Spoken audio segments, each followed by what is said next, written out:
रेखा के कमरे की दीवार पर बहुत सारे सांप चल रहे थे। अब आगे रेखा ये सब देखकर बहुत डर जाती है और भागकर श्रीकांत के कमरे में जाती है और डरते डरते बोलती है, उठिए गुरुदेव और मेरी रक्षा कीजिए। श्रीकांत की आंखें खुल जाती हैं। वो उठकर बोलता है, क्या हुआ तुम्हें? इतनी रात में मुझे नींद से उठाने का उद्देश्य? मेरे कमरे में बहुत सारे सांप हैं। गुरुदेव, आप सही बोल रहे थे। इस घर में सच में किसी नागिन का साया है। ये सब तुम्हारे साथ उस नागिन ने ही किया है। अगर तुम चाहती हो वो नागिन की शक्ति कम हो जाए और वो तुम्हारे परिवार को कुछ ना करे, तो कल विभा जो विजय के कमरे में पूजा करेगी उसको कैसे भी करके रोकना होगा तुमको। ठीक है गुरुदेव। अगले दिन रेखा पहले विभा से बात करने की कोशिश करती है। दीदी, आप ये सब क्यों कर रही हैं? कितनी बार सांप ने विजय को डसा है, फिर भी आप ये सब कर रही हैं? इससे हमारे विजय पर संकट आ सकता है। इतना सुनते ही महक वहां आ जाती है और बोलती है, पर आंटी जी, सांपों ने तो विजय की बहुत बार रक्षा की है। जब उन लड़कों ने मारा तब भी। सांप कभी भी विजय को नुकसान नहीं पहुंचा सकते। तुम सही बोल रही हो महक, और आज तक हर बार नाग ने ही हमारी रक्षा की है। मैं जरूर करूंगी ये पूजा।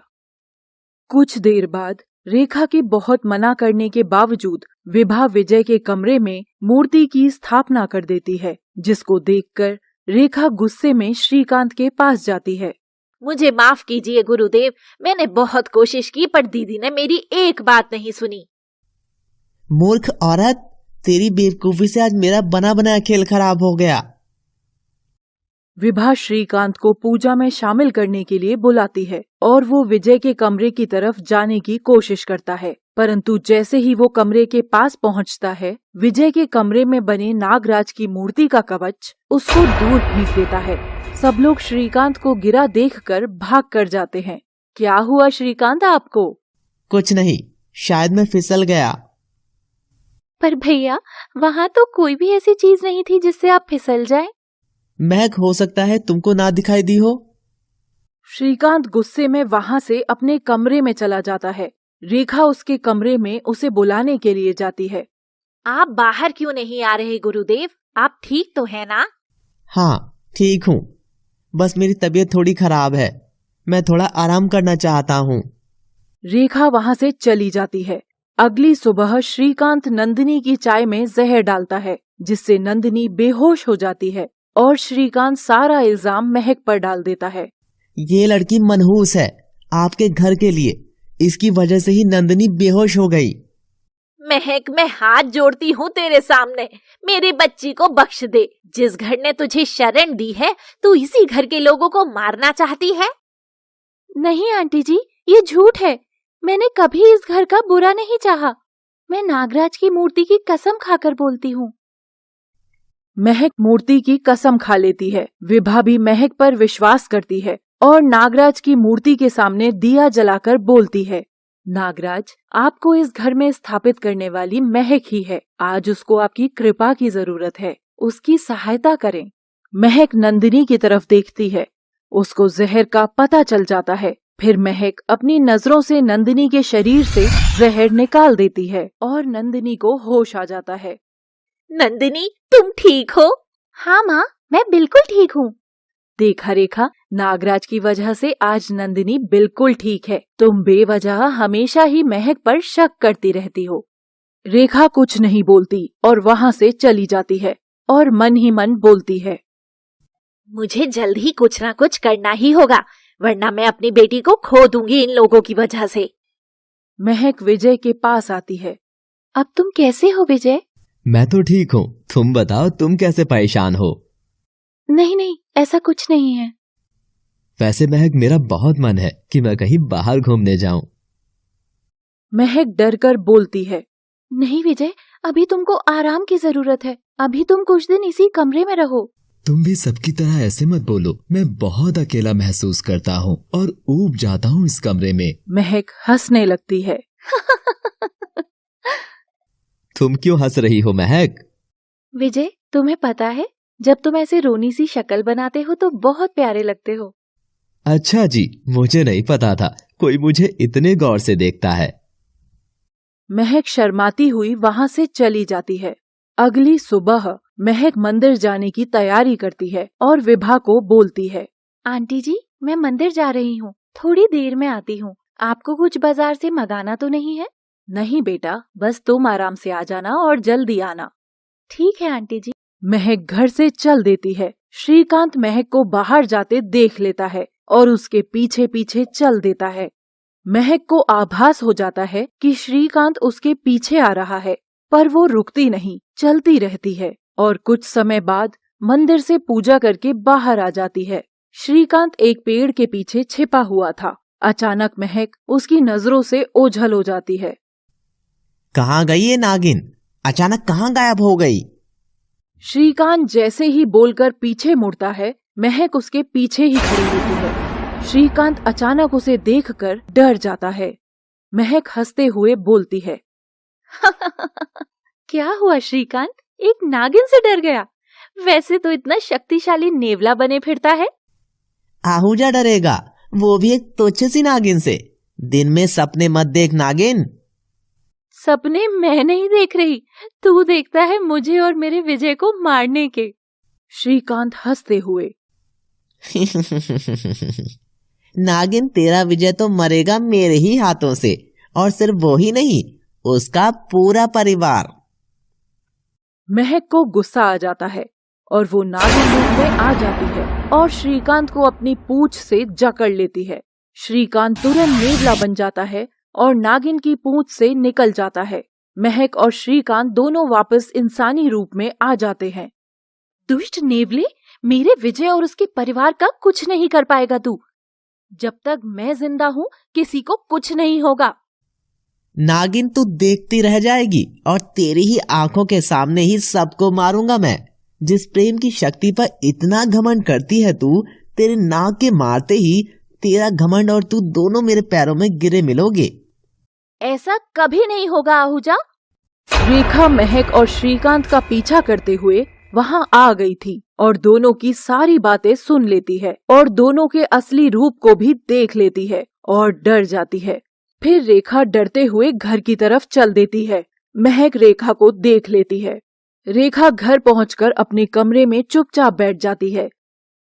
विभा बहुत कोशिश करती है रेखा से बात करने की, पर रेखा कुछ नहीं बोलती। तभी महक घर आ जाती है।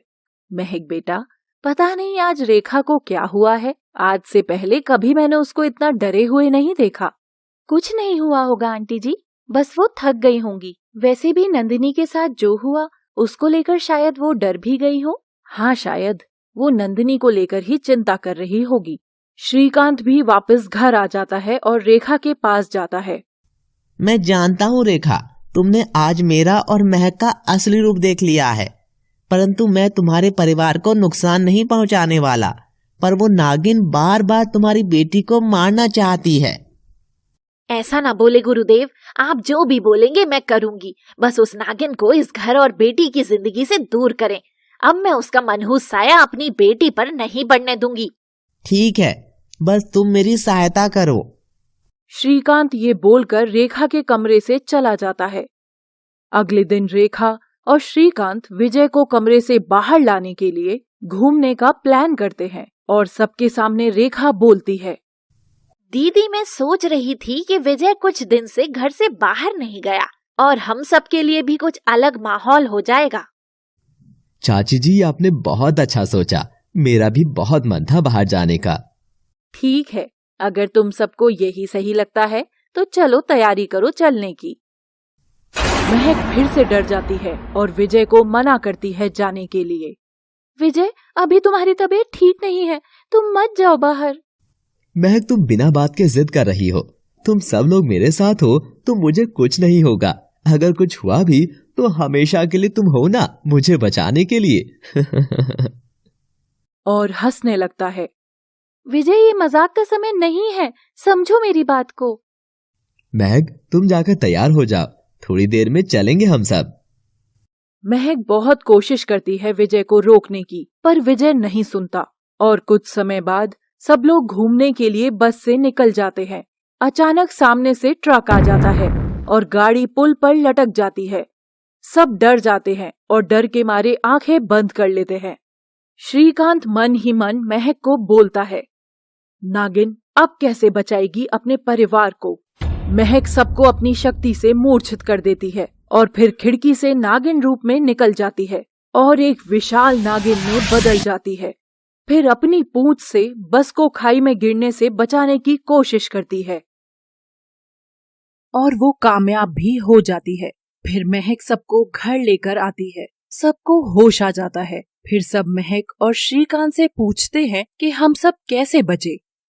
मुझे कुछ भी नहीं पता, मैं भी बेहोश हो गई थी, पता नहीं कैसे। जब मुझे होश आया हम सब अपने घर में सही सलामत थे और मैं आप सबको जगाने की कोशिश में ही लगी हूँ तब से। विभा श्रीकांत से पूछती है, क्या आपको इस बारे में कुछ पता है श्रीकांत? नहीं, मुझे भी कुछ नहीं पता। मुझे लगता है आंटी जी ये सब नागराज ने किया है, हमेशा की तरह हम सबको बचा लिया। सब लोग नागराज की मूर्ति के सामने जाते हैं और हाथ जोड़कर प्रार्थना करते हैं और धन्यवाद भी देते हैं। अगली सुबह महक नहाकर सिर पर तौलिया लपेटे हुए बाथरूम से बाहर आती है। फिर तौलिया हाथ में लेकर बालों को झटकती है। तभी विजय पीछे से आ जाता है और कुछ पानी की बूंदें विजय के ऊपर गिर जाती हैं। मुस्कुराकर बोलता है, महक की मोती मुझे छूकर कुछ हलचल कर रही हैं। तुम्हें ऐसे देखकर लगता है बस ऐसे ही देखता रहूं। अच्छा जी, ऐसे ही देखते रहोगे तो तुम बहक सकते हो। इस नूर को देखकर कोई भी बहक सकता है। महक शर्माते हुए अपनी पलकों को झुका लेती है और जैसे ही आगे बढ़ती है उसका पैर पानी से फिसल जाता है। महक गिरने ही वाली होती है, तभी विजय महक को पकड़ लेता है। इतनी आसानी से गिरने नहीं दूंगा मैं तुमको। कब तक? जब तक मैं जिंदा हूँ। महक संभल कर बोलती है, विजय, कभी किसी को देखकर तुम्हारी धड़कनें तेज हुई हैं? खुद पर काबू खोने लगा हो, बस मन करे उसका हो जाऊं या उसको अपना बना लूं। हाँ, मेरे साथ हमेशा ऐसा होता है, किसी को देखकर। महक गुस्से में पूछती है, किसको देखकर? कौन है वो? विजय महक को पकड़कर अपने पास खींच लेता है। हमेशा जवाब देना जरूरी नहीं होता, कुछ सवालों के जवाब खुद आंखों से ढूंढने पड़ते हैं मेम साहब। मुझे तो इन आंखों में बस मैं ही दिख रही हूँ। अभी बस आंखें ही देखी है तुमने। कभी तुम्हारे पास होने पर मेरी धड़कन कितनी तेज हो जाती है ये सुनना। कितना झूठ बोलते हो तुम। वैसे आज क्या हो गया तुमको? कैसी बहकी बहकी बातें कर रहे हो? विजय कुछ नहीं बोलता और महक को गले लगा लेता है और बोलता है, महक, मेरा मन करता है इस पल को बस कहीं नहीं जाने दूं। तो रोक लो इस पल को विजय, बहुत सुकून है इस पल में। इतने में महक की आंखों से आंसू निकल जाते हैं। महक, तुम्हारी ये नम आंखें मुझसे बहुत सवाल करती हैं। इन सवालों के जवाब भी इन आंखों में ही है। विजय महक की आंखों में देखता है। इतनी गहराई, इतना सुकून है आज इन आंखों में। महक की आंखें हैं या जन्नत? मुझे बस मैं ही नजर आता हूँ इसमें, और मुझे मेरा जहां नजर आता है इसमें। महक विजय को फिर से गले लगा लेती है और बोलती है, विजय, मेरा जहां, मेरी दुनिया, सब तुम ही हो। तुमसे शुरू होकर मैं तुम पर ही खत्म हो जाती हूँ। महक, मुझे नहीं पता कैसे, पर कुछ ही दिनों में तुमने जो मेरे लिए और मेरे परिवार के लिए किया, मैं खुद को रोक नहीं पाया तुम्हारा होने से। अब कुछ भी करना चाहता हूँ सिर्फ तुम्हारे लिए। विजय, ये कुछ दिनों का नहीं, जन्मों का प्यार है। महक विजय को छोड़ती हुई बोलती है, आज ही सारा प्यार दिखाना है विजय, कोई आ जाएगा। लेकिन मुझे बहुत कुछ कहना है तुमसे, बहुत कुछ सुनना है, सुनाना है। तुम तो ऐसे बोल रहे हो जैसे बहुत सालों की शिकायत करनी हो मुझसे। हाँ, कुछ ऐसा ही समझ लो। रात को मैं तुम्हारा इंतजार करूंगा महक, मंदिर के पास। महक मुस्कुराते हुए बोलती है, अगर मैं नहीं आई तो? ऐसा हो ही नहीं सकता। तुम्हारी आंखों में प्रेम है मेरे लिए। तुम मुझसे मिलने जरूर आओगी, विश्वास है मुझे मैडम। तभी वहाँ किसी के आने की आहट सुनाई देती है। महक दीदी, जरा इधर आना। महक नंदिनी के पास जाती है और बोलती है, क्या बात है नंदिनी, बहुत खुश नजर आ रही हो आज तुम। हाँ जी, आज मेरा रिजल्ट आया है और मैं बहुत अच्छे अंकों से पास हुई हूँ। ये तो अच्छी बात है, ऐसे ही मन लगाकर पढ़ाई करो। दीदी, पता नहीं मम्मी क्यों हमेशा मुझे आपसे दूर रहने के लिए बोलती रहती है।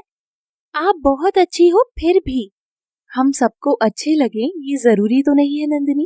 वैसे क्या बोला चाची जी ने तुमको? मम्मी बोली कि मैं आपसे दूर रहा करूं। आप अच्छी नहीं हैं, मुझे नुकसान पहुंचा सकती हैं।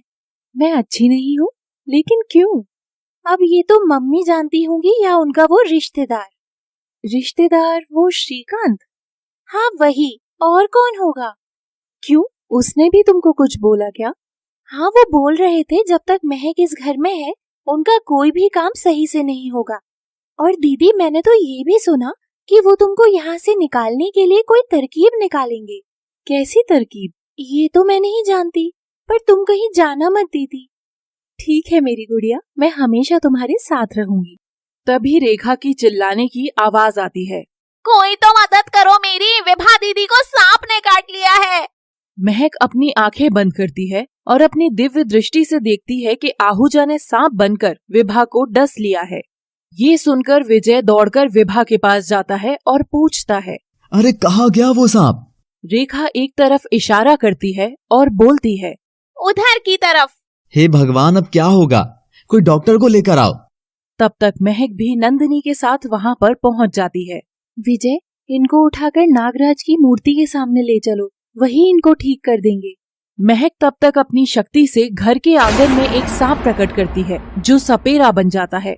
सुंदर बीन की आवाज सुनकर बाहर आता है और बोलता है, महाराज आप सही समय पर आए हैं। मेरी भाभी को अभी एक सांप ने डस लिया है। कृपया हमारी सहायता करें महाराज।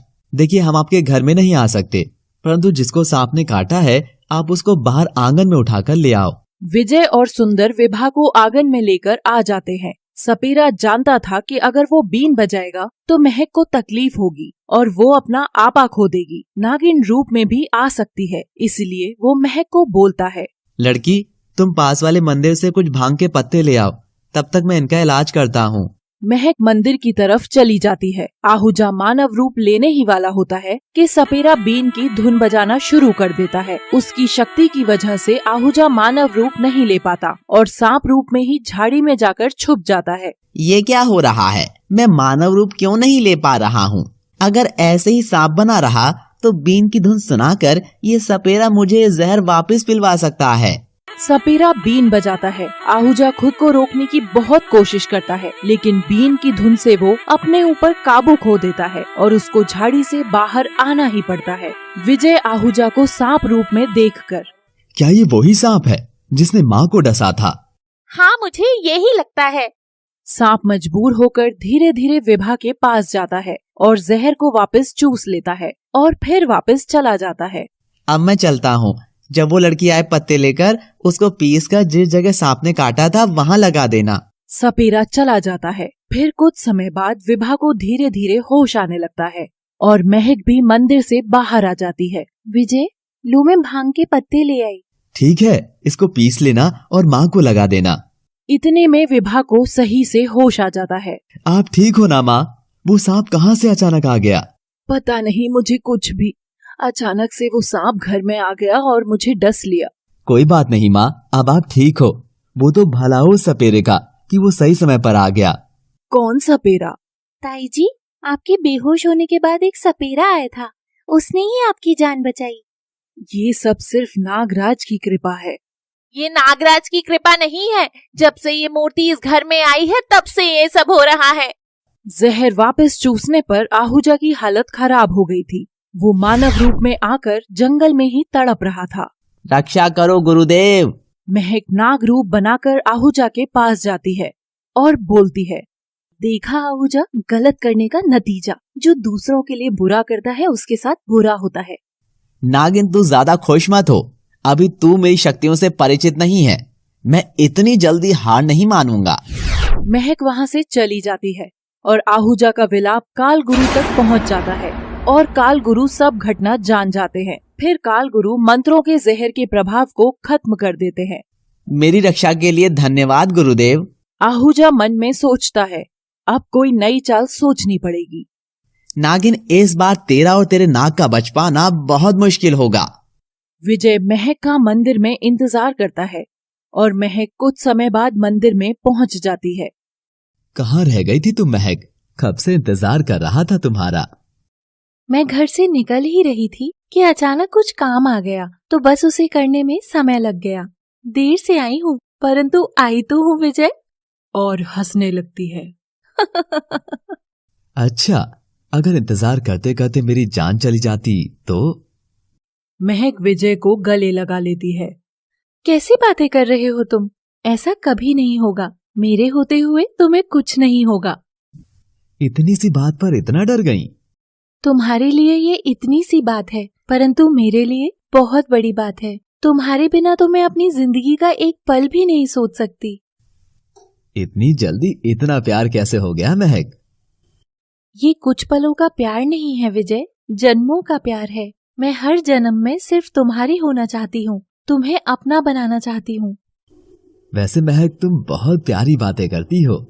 मैं सिर्फ तुमसे प्यार करती हूँ, बातें तो दिल खुद ही बोल देता है। और क्या क्या बोलता है तुम्हारा दिल महक? मेरा दिल बोलता है हंसते हुए दोबारा ये ही बोलती है। मेरा दिल बोलता है कि विजय पागल है। हाँ, विजय पागल है महक के प्यार में। अच्छा जी, वैसे बहुत देर हो गई है, अब हमें घर चलना चाहिए। ठीक है, पर तुम जाओ, मुझे कुछ काम है अपने दोस्तों से, तो थोड़ी देर में आता हूँ मैं। तुम आराम से जाना। महक घर की तरफ चल देती है और कुछ समय बाद उसको एक आवाज सुनाई देती है जो बोलती है, ओहो, अब बात इतनी आगे बढ़ चुकी है कि अब अकेले में मुलाकात भी होने लगी। महक पीछे मुड़कर देखती है। आहूजा, तुझे कोई जरूरत नहीं है मेरा पीछा करने की। जरूरत है नागिन, जरूरत है। आखिर हम दुश्मन हैं, दुश्मनी में एक दूसरे के बारे में पता होना चाहिए। और हंसने लगता है। तेरा पीछा करना बहुत महंगा पड़ सकता है तुझे। तेरी जान से भी हाथ धोना पड़ सकता है। किसको किसकी जान से हाथ धोना पड़ेगा ये तो वक्त बताएगा। इतना जरूर है नागिन कि मैं तुझे मौत नहीं दूंगा, पर तू तड़पती रहेगी जिंदगी भर अपने नाग के वियोग में। मौत से भी बदतर जिंदगी होगी तेरी। गुस्से में, अगर तूने विजय को आंख उठाकर भी देखा तो मैं तेरी आंखें नोच लूंगी। मैं क्यों देखूंगा उसको आंख उठाकर? वो तुच्छ से नाग के लिए मैं अपना समय क्यों बर्बाद करूं? परंतु वो किसी को देखेगा और तुझे हमेशा के लिए भूल जाएगा। तू देखती जा नागिन, क्या करता हूं मैं। महक चलने की कोशिश करती है पर आहूजा आगे खड़ा हो जाता है। फिर महक गुस्से से बोलती है, हट जा मेरे रास्ते से दुष्ट। आहूजा हट जाता है और हंसते हुए बोलता है, जा नागिन, जल्दी जा, बचा ले अपने नाग को। महक जल्दी से घर पहुंच जाती है और कुछ समय बाद विजय भी घर आ जाता है। फिर सब अपने कमरों में सोने चले जाते हैं। रात में विजय को एक सपना दिखाई देता है। विजय एक नाग बन गया है और जमीन पर रेंग रहा है। कुछ समय बाद एक नागिन उसके पास आती है और देखते ही देखते वो एक लड़की बन जाती है। तुम कौन हो? मैं सांप कैसे बना? ये सब क्या हो रहा है? तुम एक इच्छाधारी नाग ही हो नागेश, बस अपनी शक्तियों को भूल चुके हो। अगर तुम कोशिश करोगे तो तुम्हें सब याद आ जाएगा।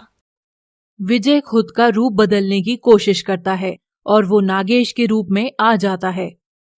नागेश रूप में आते ही विजय की डर के मारे आंखें खुल जाती हैं। विजय उठकर बोलता है, ये कैसा सपना था? मैं नाग हूं? अरे नहीं नहीं, ये सिर्फ एक सपना था। और विजय दोबारा सो जाता है। अगली सुबह महक बैठी होती है। विजय भी उसके पास आकर बैठ जाता है और बोलता है, कैसी हो महक? मैं तो ठीक हूँ जनाब, तुम बताओ। क्या बताऊं महक, रात एक अजीब सा सपना देखा मैंने। अजीब कैसे? ऐसा क्या देख लिया? मैंने देखा मैं एक इच्छाधारी नाग हूं और मेरे सामने एक इच्छाधारी नागिन भी थी। सोच में पड़ जाती है और फिर बोलती है, क्या सच में विजय, तुमको ऐसा कुछ सपना आया? क्यों, तुम्हें क्या लगता है मैं तुमसे झूठ बोल रहा हूं? वैसे क्या नाम बोली थी वो लड़की? हाँ, याद आया, नागेश। वो बोली यही मेरा असली नाम है और नाग रूप ही मेरा असली अस्तित्व है। महक को कुछ समझ नहीं आ रहा था कि ये सब विजय के साथ क्या हो रहा है, तो वो अकेले में जाकर कुछ दिव्य तरंगे नागराज के पास भेजती है और उनसे ही नागराज से बात करती है। नागराज, मुझे कुछ समझ में नहीं आ रहा कि आखिर विजय के साथ ये सब क्या हो रहा है। उसको अचानक पिछले जन्म की बातें क्यों याद आ रही हैं? नरगिस, अब तुम्हारे और नागेश के मिलन की घड़ी समीप है। इसी कारण विजय को नागेश और नरगिस के बारे में सब पता चलना आरंभ हो चुका है। कुछ ही समय में उसको तुम्हारे नागिन होने का भी पता चल जाएगा। नागराज, विजय को मेरे नागिन होने का पता चलने के बाद भी क्या वो मुझे ऐसे ही प्रेम करेगा? प्रेम बंधन एक अटूट बंधन है नरगिस, इसे कोई तोड़ नहीं सकता, नागेश स्वयं भी नहीं। वैसे नरगिस, मैं सदैव ही तुम्हारे साथ हूँ, पर तुम्हें अब और ज्यादा सतर्क रहना होगा। आहूजा कोई नई योजना बना रहा है। जो आज्ञा नागराज। महक इतना बोलकर चली जाती। दूसरी तरफ विजय अकेले ही ऐसे बैठे मुस्कुरा रहा था। विभा ये सब देख लेती है। बेटा विजय, क्या सोच रहे हो? आजकल तुम्हारे चेहरे पर एक अलग ही चमक है। कुछ नहीं माँ, बस ऐसे ही। वैसे माँ, महक कैसी लगती है आपको? महक? वो तो एक बहुत अच्छी लड़की है, बहुत सुंदर और गुणी भी है। वैसे तुम अचानक उसके बारे में क्यों पूछ रहे हो? कुछ नहीं माँ, बस ऐसे ही। और विजय शर्माने लगता है।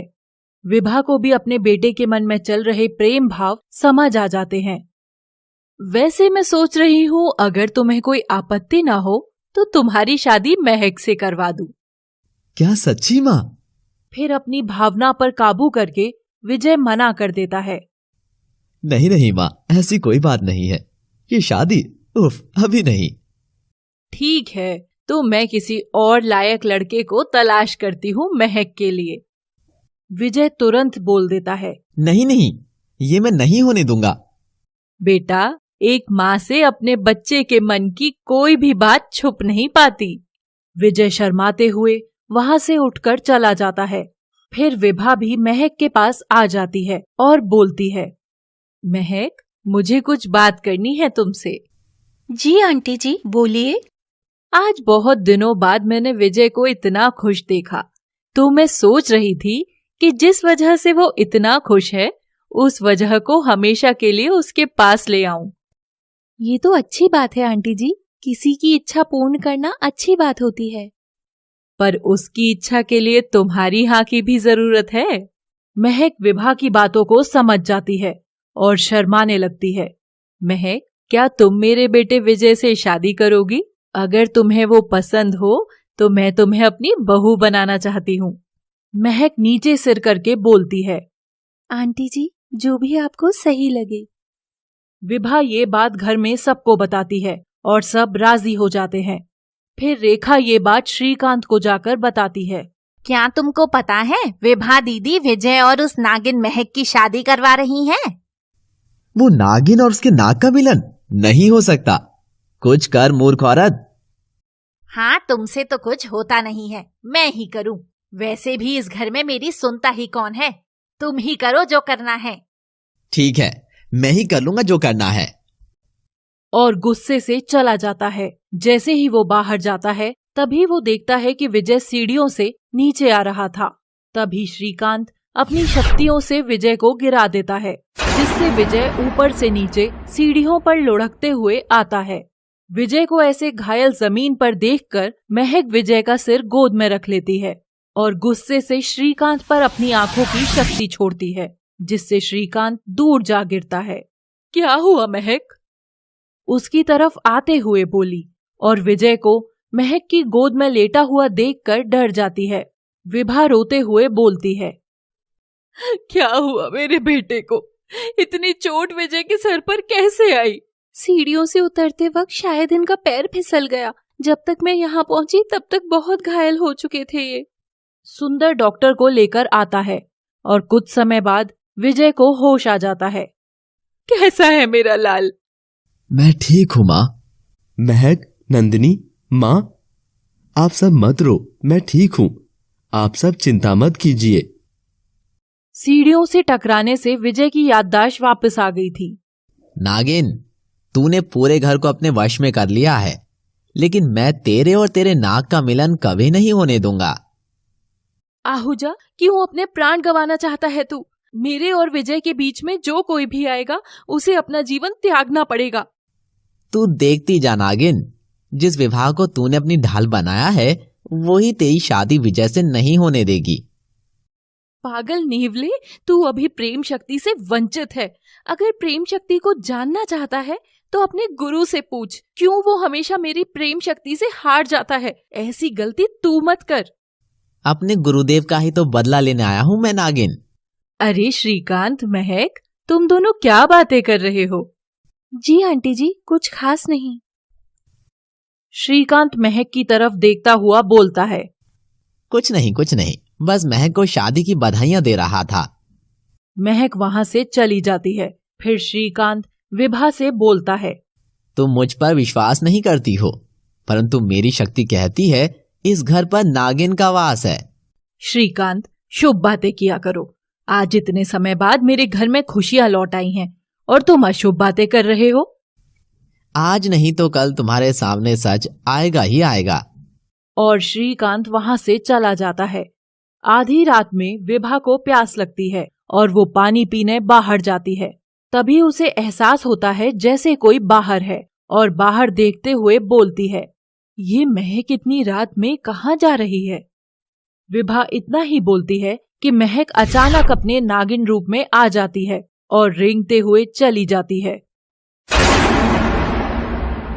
नहीं, ये नहीं हो सकता। और दौड़कर महक के कमरे में जाती है। महक को अपने बिस्तर पर लेटा हुआ देखकर विभा बोलती है, महक तो यहाँ सो रही है, फिर जो मैंने देखा वो क्या था? महक विभा को देख लेती है, इसलिए विभा के कमरे में जाने से पहले महक वहां चली जाती है। विभा दोबारा बाहर जाती है देखने के लिए।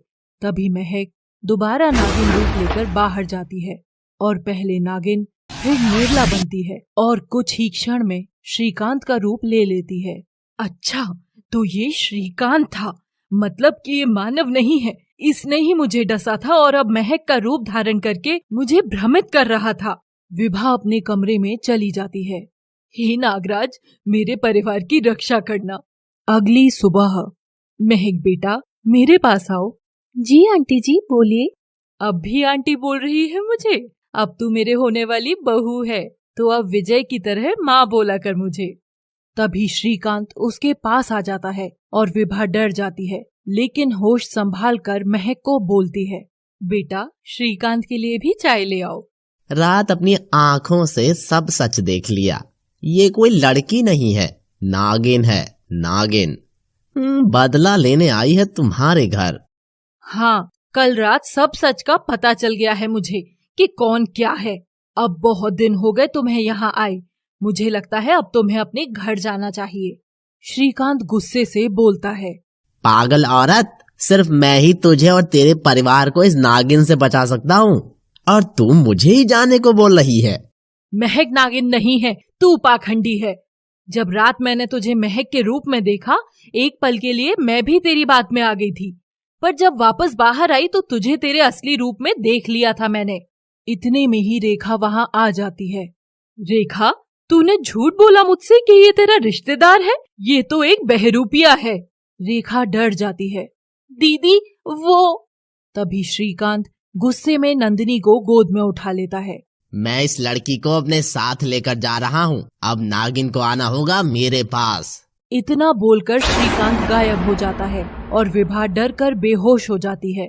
फिर रेखा भागकर महक के पास जाती है। महक, मेरी नंदिनी को बचा लो। क्या हुआ नंदिनी को? मैंने आज तक तुम्हारे साथ बुरा किया, जिसकी सजा मेरी बेटी को मिल रही है। आज मेरी मदद करो। महक अपनी आंखें बंद करती है और अपनी दिव्य दृष्टि से सब देख लेती है। आप चिंता न करें, मैं नंदिनी को वापस लेकर आऊंगी। महक आहूजा का पीछा करती है और दौड़ते दौड़ते नागिन बन जाती है। महक आहूजा के पास पहुंच जाती है और उसको अपनी पूंछ में जकड़ लेती है, जिससे नंदिनी छूट जाती है। महक आहूजा को जमीन पर पटकती है। आहूजा महक की पकड़ से आजाद होते ही नेवला रूप ले लेता है। नागिन, अब तक तेरी लड़ाई सिर्फ साधारण नेवले से हुई होगी, मेरे जैसे शक्तिशाली नेवले से नहीं। मेरी लड़ाई सिर्फ पाप से हुई है और मैंने हमेशा पाप को मिटाया है आहूजा। नरगिस फिर आहूजा पर विष की फुंकार मारती है, लेकिन फुंकार आहूजा के गले में पड़ी माला से टकराकर वापस आ जाती है। मैं तेरा काल हूँ नागिन, तेरा काल। और दौड़कर अपने मुंह से नागिन की गर्दन पकड़ लेता है। नागिन नेवले को चारों तरफ से जकड़ने लगती है, जिससे उसका दम घुटने लगता है और वो नागिन की गर्दन छोड़ देता है। मुझे मारना इतना आसान नहीं है नागिन। पाप कितना भी शक्तिशाली क्यों ना हो, आखिर में उसे मिटना ही पड़ता है आहूजा। आहूजा नागिन पर आग छोड़ता है। फिर नरगिस भी अपनी आंखों से आग छोड़ती है, जिसके कारण नेवले की आग कम हो जाती है। नागिन फिर अपनी शक्ति नेवले पर छोड़ती है, किंतु वो माला में समा जाती है। नागिन समझ जाती है कि जब तक माला आहूजा के गले में पड़ी रहेगी, उसको मारना असंभव है। नरगिस एक विशाल नागिन में बदल जाती है और इससे पहले आहूजा कुछ समझ पाता, वो अपनी पूंछ से पकड़कर उल्टा लटका देती है, जिससे उसकी माला गिरकर पत्थर से टकरा जाती है। अब तेरा अंत भी निकट है आहूजा, और नेवले को एक पत्थर पर पटक पटक कर मारती है। आहूजा फिर मानव रूप लेकर तड़पने लगता है। गुरुदेव, गुरुदेव। और कुछ ही क्षण में अपना दम तोड़ देता है। काल गुरु के पास रखा नारियल किसी बम की तरह फट जाता है। नहीं, आहूजा नहीं मर सकता। उसके प्राण लेने की ताकत किसी में नहीं है। नागिन, तूने मेरे हर प्रयास को विफल किया है, लेकिन अब काल गुरु तुझसे तेरे किए का बदला लेगा। मैं आ रहा हूँ नागिन। नरगिस नंदिनी को उठाकर घर की तरफ चल देती है। महक रूप बनाकर नरगिस रेखा के पास पहुंच जाती है। रेखा नंदिनी को गोद में बिठाकर चूमती है और बोलती है, तू ठीक है मेरी गुड़िया। विभा को होश आ जाता है। नंदिनी बेटा, तुम ठीक हो? मैं ठीक हूँ ताई जी। ये कैसी अनहोनी घटना घटी हमारे घर में, कैसे विश्वास करूं इसका। दीदी, महक ने हमारी नंदिनी को उस बहरूपिये से बचाया है। लेकिन कैसे? सब नागराज की कृपा है। तभी एक आवाज आती है, नागराज नहीं, ये तेरा किया धरा है। महक पीछे मुड़कर देखती है और बोलती है, तू यहाँ भी आ गया कालगुरु? हाँ नागिन, तेरा बल खत्म। तुझे तेरे असली रूप में आना ही होगा इन सब के सामने। कालगुरु, तू ये मत भूल, तू आज भी गलत कर रहा है। सच्चे प्रेम की शक्ति से तू पहले भी हारा है। मैं एक पतिव्रता नारी हूँ, अपने प्रेमी के लिए कुछ भी करूँगी। पतिव्रता? वो भी एक नागिन? कौन हो तुम? क्यों मेरी बच्ची को परेशान कर रहे हो? ये कोई बच्ची नहीं है, एक इच्छाधारी नागिन है जो तेरे कुल को खत्म करने आई है। झूठ मत बोलो कालगुरु, मैं सिर्फ अपने नागेश के लिए आई हूँ। हाँ, और तेरी वजह से इसके बेटे को आज मरना होगा, मरना होगा इसे। मेरे नागेश को कुछ करने की कोशिश भी मत करना कालगुरु। ये नागेश कौन है और महक क्या सच्चाई है, मुझे बताओ। ये तुम्हें कुछ क्षण में पता चल जाएगा कि कौन क्या है, और तेरा विजय इसका नागेश है। कालगुरु अपनी शक्ति से महक के चारों ओर एक आग का गोला बनाता है। तभी विजय वहाँ आ जाता है। क्या हो रहा है यहाँ? ये कौन है? तेरा और तेरी नागिन का काल हूँ मैं। कौन नागिन? पाखंडी, तू चला जा यहाँ से और मेरी महक को छोड़ दे।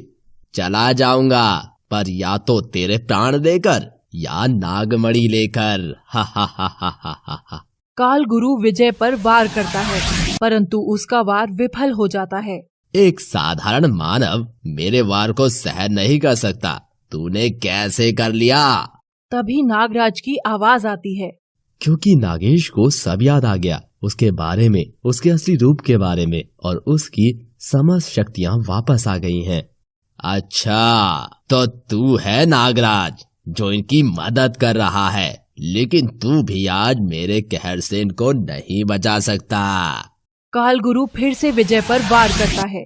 विजय अपने नागेश रूप में आ जाता है और वार को अपने सीने पर सहन कर लेता है।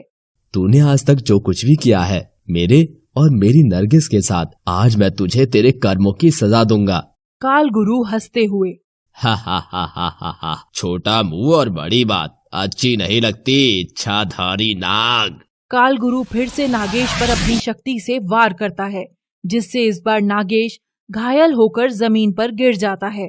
नागेश को जमीन पर गिरा देखकर महक को गुस्सा आ जाता है और वो अपने नरगिस रूप में आ जाती है। फिर अपनी शक्ति से नागेश को ठीक करती है। मेरे होते हुए तू मेरे नागेश का कुछ नहीं कर सकता पाखंडी। ठीक है, तो पहले तुझे ही खत्म कर देता हूँ। कालगुरु अपनी शक्ति नरगिस की तरफ छोड़ देता है, परंतु नागेश उठकर उसको अपने ऊपर ले लेता है और दूर जा गिरता है। नरगिस के क्रोध की सीमा पार हो जाती है और वो एक विशाल नागिन के रूप में बदल जाती है। नरगिस कालगुरु के आग के बंधन को अपनी शक्ति से खत्म कर देती है। मुझे लगा था कि तू एक सिद्ध तपस्वी है, बस कुछ भटक गया है, इसलिए तुझे जीने का एक और अवसर प्रदान किया था, किंतु तू उसके काबिल नहीं है। मैं किस काबिल हूँ नागिन, ये तुझे मेरी शक्तियाँ बताएंगी। कालगुरु नरगिस की तरफ एक शक्ति का गोला फेंकता है, फिर नागिन भी उसकी तरफ वैसा ही गोला फेंक देती है, जिससे एक भीषण विस्फोट होता है और कालगुरु उस धुएं में गायब हो जाता है। इस विस्फोट से पूरा नागलोक हिल जाता है। ये कैसा विस्फोट था नागराज, जिससे नागलोक हिल गया? ये एक प्रेम शक्ति का पाप की शक्ति से टकराव था। नरगिस का कालगुरु से ये युद्ध अत्यंत ही प्रलयकारी हो सकता है। नरगिस की अगर हार होती है तो सारा नागलोक कालगुरु के अधीन हो जाएगा। लेकिन कैसे नागराज? क्योंकि नरगिस की प्रेम शक्ति से प्रभावित होकर मैं खुद उसके शरीर में विराजमान हूँ। उसकी पराजय मेरी पराजय है। कालगुरु ये बात भली भांति जानता है, इसीलिए वो उस पर अधिक शक्तिशाली शस्त्रों का प्रयोग नहीं कर रहा है। नागराज, फिर कालगुरु को पराजित करने का कोई उपाय तो होगा? एक उपाय है। वो क्या है नागराज? महक और विजय की शादी करवानी होगी, जिसके पश्चात उनके प्रेम की शक्ति से एक दिव्य शक्ति का जन्म होगा और वो ही कालगुरु के अंत का कारण बनेगी। उधर विभा और रेखा महक और विजय की सच्चाई जानने के बाद उन्हें अपना लेते हैं और उनकी शादी की तैयारी करते हैं। विभा नरगिस के पास जाती है और उससे पूछती है, नरगिस बेटा, शादी में शामिल होने के लिए क्या तुमको अपने किसी रिश्तेदार को बुलाना है? नहीं आंटी जी, मेरा कोई रिश्तेदार नहीं है, बस मैं चाहती हूँ आप निरूपा और उसके पूरे परिवार को भी बुला लें। विभा निरूपा और उसके परिवार को शादी के लिए बुला लेती है। निरूपा अपने भाई रवीश के साथ शादी में आती है। नरगिस उन दोनों को देखकर खुश हो जाती है। रवीश, तुमको याद है बचपन में जो नागेश और नरगिस की हमने मदद की थी, वो यही है। अच्छा, वैसे तुम बहुत सुंदर हो नरगिस, मुझे इतने साल बाद तुमसे मिलकर बहुत अच्छा लगा। इतने में ही नागेश वहाँ आ जाता है और रवीश को देखकर बहुत खुश हो जाता है और खुशी के मारे रवीश को गले लगा लेता है। इतने साल बाद तुमको देखकर बहुत खुशी हुई मेरे दोस्त। तुमने बचपन में बहुत मदद करी हमारी, और निरूपा तो आज तक सिर्फ हमारी मदद ही करती आ रही है। तुम्हारा ये एहसान हम कभी नहीं बोल सकते। कोई बात नहीं, दोस्त बोला है और एहसान की बात कर रहे हो। कुछ ही क्षण में नरगिस और नागेश की शादी हो जाती है और नरगिस मन ही मन सोचती है, शायद कालगुरु को अपनी गलती का एहसास हो गया होगा और वो हमारी जिंदगी से दूर चला गया। ऐसे ही खुशी खुशी 1 साल बीत जाता है और ना तो कालगुरु ना ही उसका कोई शिष्य नरगिस और नागेश की खुशी में दखल देने आया। नरगिस और नागेश को एक बहुत ही प्यारी बेटी होती है, जिसका नाम वो काव्या रखते हैं। सब पुरानी बातें भूलकर अपनी जिंदगी राजी खुशी जी रहे थे। शादी के बाद पहली बार नरगिस नागेश के साथ दिवाली की तैयारी करती है। नरगिस पूरे घर को दियों से सजा देती है। शाम को विभा सबको पूजा के लिए बुलाती है। नरगिस और नागेश मिलकर आरती करते हैं। नरगिस लक्ष्मी पूजा करती है और आरती गाती है। ओम जय लक्ष्मी माता, मैया जय लक्ष्मी माता, तुमको निश दिन सेवत, मैया जी को निश दिन सेवत, हरि विष्णु धाता। ओम जय लक्ष्मी माता, ओम जय लक्ष्मी माता। और फिर पूरा परिवार पटाखे चलाता है। नरगिस बहुत डरती है पटाखों से, क्योंकि इससे पहले उसने कभी पटाखे नहीं जलाए थे। नागेश नरगिस को फुलझड़ी देता है। पूरा परिवार खुश होता है। नरगिस फिर काव्या को लेकर घर में अंदर चली जाती है और उसे कमरे में अकेला छोड़कर उसके लिए दूध लेने चली जाती है। पर जब वो वापस आती है तो उसकी बेटी काव्या गायब होती है। नरगिस रोने लगती है और नागेश को बुलाती है। नागेश, नागेश इधर आओ, हमारी बच्ची। क्या हुआ हमारी बच्ची को? नागेश बिस्तर पर देखता है तो काव्या वहाँ नहीं थी। नागेश बोलता है, नरगिस देखो, घर में ही होगी किसी के पास। नरगिस और नागेश पूरे घर में बच्ची को ढूंढते हैं पर वो नहीं मिलती। तभी नरगिस गुस्से में बोलती है, नागेश, मुझे लगता है काल गुरु वापस आ गया है, वो ही हमारी बेटी को लेकर गया होगा। नरगिस, नागेश और बाकी घर वाले नागराज की पूजा करते हैं और तभी उन्हें नागराज बताते हैं, तुम्हारा अंदाजा बिल्कुल सही है नरगिस, तुम्हारी बेटी को काल गुरु ही लेकर गया है, पर वो तुम्हारी बेटी को साथ लेकर नहीं गया बल्कि अपने काल को साथ लेकर गया है। पर नागराज, मेरी बेटी अभी बहुत छोटी है, वो एक साधारण इंसान है, वो काल गुरु का काल कैसे बनेगी?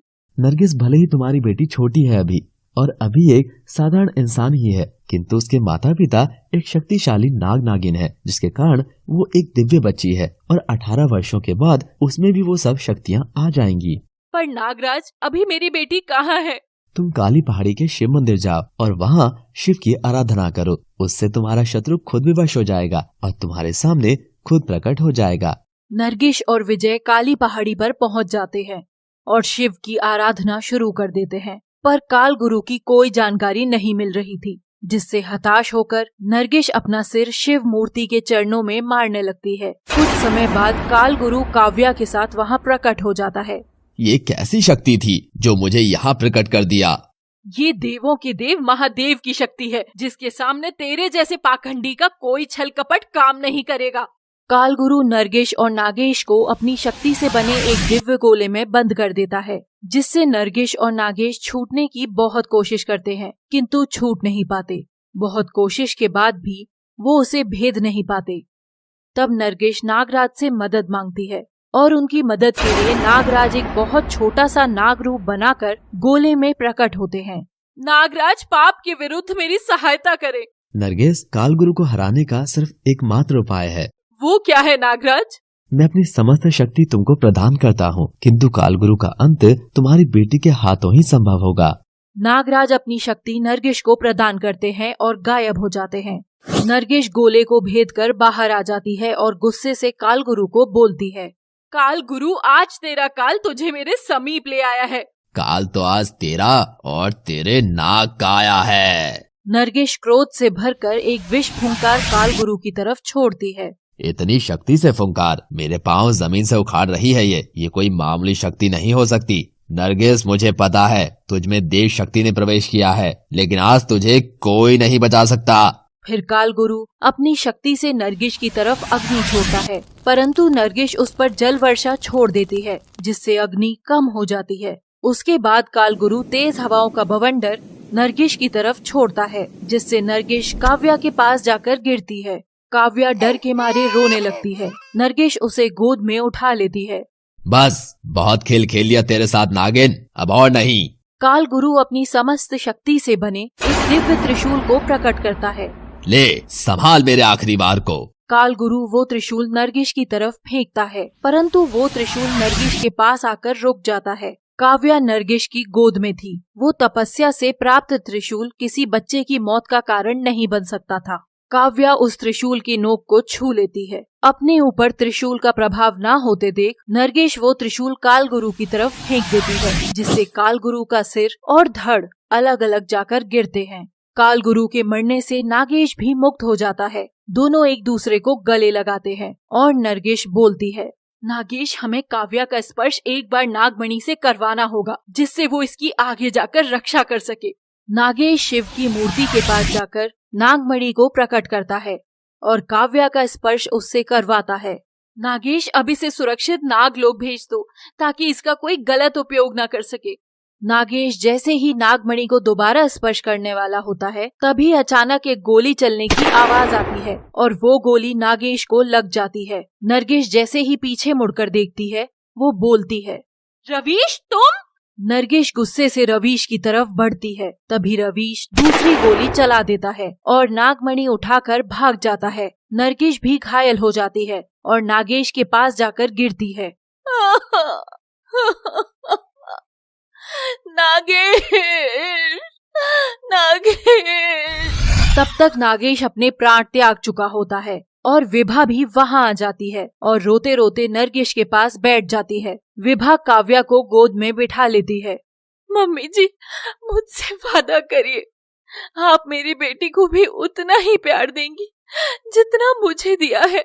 आज से इसकी सब कुछ आप हैं, इसकी माँ बाप सब कुछ आप हैं।